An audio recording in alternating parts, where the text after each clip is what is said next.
एक हौसी औरत जो अपने सौतन के लड़के से अपनी प्यास बुझाती है और रोजाना जबरदस्ती घपाघप करवाती, और तभी उसके पति ने दोनों को पकड़ लिया। तो चलिए मूवी की शुरुआत करते हैं। आपकी सपोर्ट हमारी ताकत है, इसलिए लाइक और सब्सक्राइब करना न भूलें। मूवी की शुरुआत एक बड़े से बंगले से शुरू होती है जो शहर से बाहर जंगल के बीचों बीच था। इस घर में एलिना अपने पति नेथन के साथ रहती थी।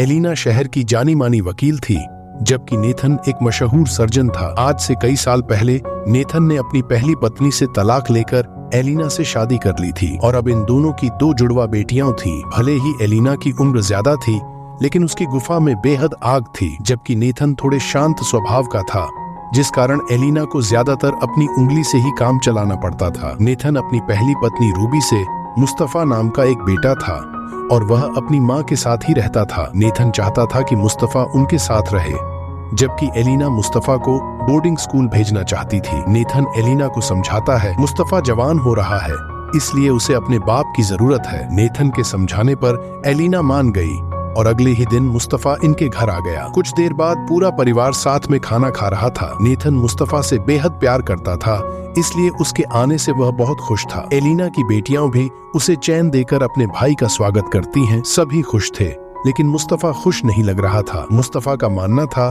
कि एलिना के कारण ही उसके पेरेंट्स का तलाक हुआ है, इसलिए वह एलिना को ज्यादा पसंद नहीं करता था। खाना खाने के बाद एलिना अपनी बहन रीना से मिलती है। रीना बहुत बड़े सलून में काम करती थी। एलिना उससे अपने हाथों की सफाई करवाते हुए उसे मुस्तफा के बारे में बताती है। वह उसे ये भी बताती है कि मुस्तफा हमारे साथ नहीं रहना चाहता, इसलिए मैं चाहती हूँ कि उसे पढ़ने के लिए बाहर भेज देना चाहिए। लेकिन नेथन उसे खुद से दूर नहीं करना चाहता। रीना से मिलकर जब वह शाम को अपने घर आई तो उसे घर के बाहर वही चेन मिलता है जो उसकी बेटियों ने मुस्तफा को तोहफे में दिया था। एलिना समझ गई थी कि मुस्तफा उसके परिवार को जरा भी पसंद नहीं करता। चेन को अपने बैग में डालकर वह जैसे ही घर में आती है तो उसे नेथन और मुस्तफा के झगड़ने की आवाज सुनाई देती है। मुस्तफा यहाँ से जाना चाहता था, इसलिए वह नेथन से झगड़ रहा था। अपने बाप से झगड़ा करने के बाद मुस्तफा गुस्सा होकर घर से बाहर चला गया। रात को सोने से पहले नेथन एलिना से कहता है कि मैंने मुस्तफा को यहाँ लाकर बहुत बड़ी गलती कर दी। तो इस पर एलिना उसे समझाती है हमें मुस्तफा को थोड़ा वक्त देना चाहिए। कुछ देर बातें करने के बाद एलिना नेथन को गर्म करने लगती है। आज उसकी गुफा में बेहद आग लगी हुई थी। इससे पहले कि नेथन उसकी आग बुझा पाता, तभी उसे अस्पताल से फोन आ जाता है, जिस कारण एलिना उंगली चलाकर खुद पर शांत करती है। अगले दिन जब एलिना अपने काम से वापस आई तो उसकी नजर अपने घर की टूटी हुई खिड़की पर पड़ी। वह समझ गई कि उनके घर चोरी हुई है। चोर ने पैसे के साथ साथ एलिना का बैग भी चुरा लिया था। अब वो जल्दी जल्दी पुलिस को फोन कर चोरी के बारे में बताती है। कुछ दिनों बाद जब वह कपड़े धो रही थी तो उसे मुस्तफा की जीन्स में से वही चेन मिलता है जिसे एलिना ने घर के बाहर से उठाकर अपने बैग में रखा था। चेन देखकर वह जान गई कि उनके घर में मुस्तफा ने चोरी की है। मुस्तफा के घर आते ही एलिना उससे चोरी के बारे में पूछती है।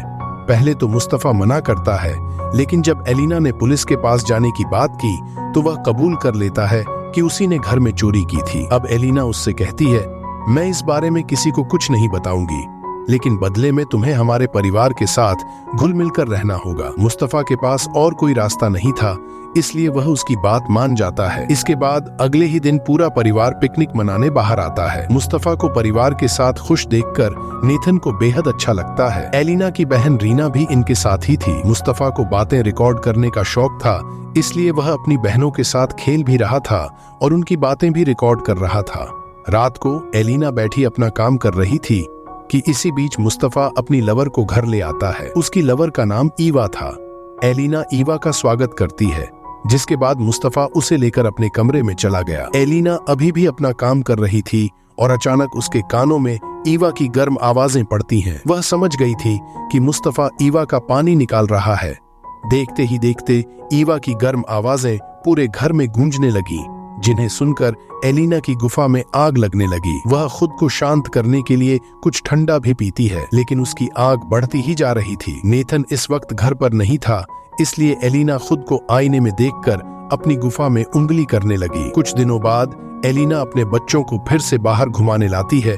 तीनों भाई बहन झील में मस्ती कर रहे थे, जबकि एलिना अपने काम में बिजी थी। इसी बीच मुस्तफा उसे भी झील में आने को कहता है। मुस्तफा की बात मानकर एलिना भी उनके साथ मस्ती करने झील में आ गई। उसके बाद वह दोनों एक दूसरे पर पानी उछाल उछाल कर खूब मस्ती करते हैं। धीरे धीरे मुस्तफा इनके परिवार में घुलने मिलने लगा था। कुछ दिनों बाद नेथन के कुछ दोस्त उनके घर आए हुए थे। एलिना माहौल को और अच्छा बनाने के लिए म्यूजिक लगाकर लहराने लगती है। वह चाहती थी कि नेथन भी उसके साथ नाचे, लेकिन कोई फायदा नहीं होता। वह नेथन को गर्म करने की कोशिश कर रही थी, लेकिन नेथन टस से मस नहीं होता। इसके बाद एलिना निराश होकर घर के बाहर बैठ गई। एलिना हमेशा ही रोमांटिक मूड में रहती थी, जबकि नेथन हमेशा ही उसे निराश कर देता था। जल्दी ही मुस्तफा उसके पास आकर उससे पूछता है, तुम्हें क्या हुआ? तुम यहाँ अकेली क्यों बैठी हो? एलिना बताती है कि वह बोर हो रही है। मुस्तफा बाहर दारू पीने जा रहा था और एलिना भी उसके साथ आ जाती है। दोनों दारू पीने के साथ साथ बातें भी करते हैं। कुछ देर बाद जब एलिना जाने लगी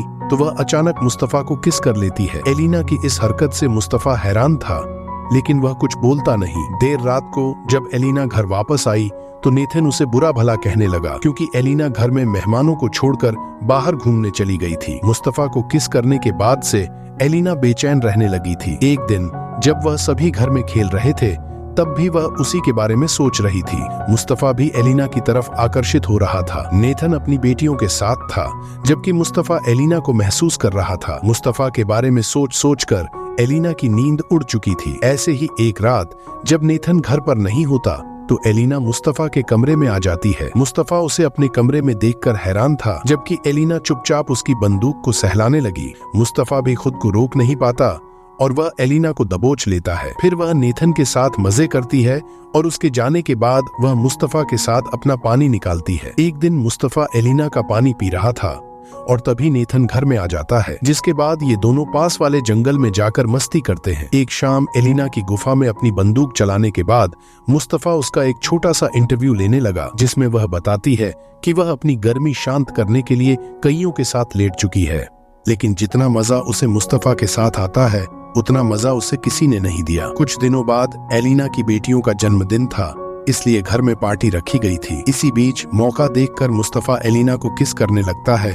और एलिना की बहन रीना उन्हें देख लेती है। रीना को एलिना पर बेहद गुस्सा आ रहा था, इसलिए वह अपने घर चली जाती है। एलिना मुस्तफा को बताती है, मेरी बहन को हमारे बारे में पता चल चुका है, इसलिए हमें एक दूसरे से दूर रहना चाहिए। आज नेथन ने मुस्तफा के साथ अकेले ही बाहर जाने का फैसला किया था ताकि वह अपने बेटे के करीब जा सके। उनके जाने के बाद एलिना रीना से मिलने पहुंच गई। वह उसे समझाती है, कृपया मेरी सच्चाई नेथन को मत बताना, क्योंकि अगर तुमने ऐसा किया तो मेरा घर टूट जाएगा। लेकिन रीना उसकी कोई बात नहीं सुनती और उसे अपने घर से चले जाने को कह देती है।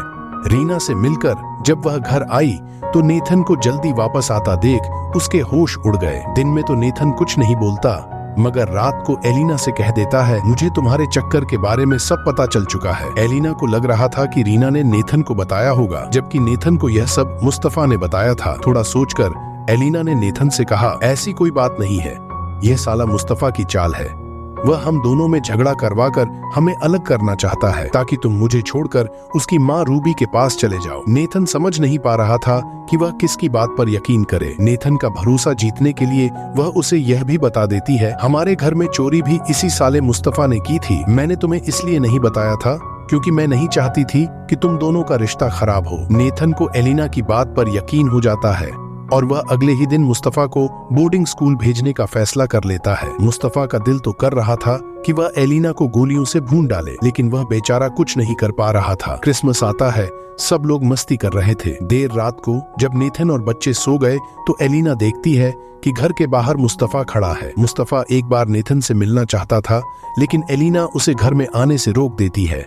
एक हफ्ते बाद एलिना के घर में उसका जन्मदिन मनाया जा रहा था। इसी बीच नेथन को रूबी का फोन आता है। वह उसे बताती है कि मुस्तफा क्रिसमस की रात से गायब है। जब नेथन पुलिस के पास गया तो जांच करने पर पुलिस उसे बताती है कि मुस्तफा की मौत हो चुकी है। ये सुनकर नेथन पूरी तरह टूट जाता है। असल में उस रात मुस्तफा सड़क पर ही बैठा रहा था और ठंड की वजह से उसकी मौत हो गई थी। मुस्तफा की मौत से एलिना भी बेहद दुखी होती है और यही मूवी खत्म हो जाती है। दोस्तों, अगर आपको ये वीडियो पसंद आई हो तो चैनल को सब्सक्राइब करना न भूलें। ऐसी और भी वीडियो देखने के लिए चैनल चेकआउट करते रहें।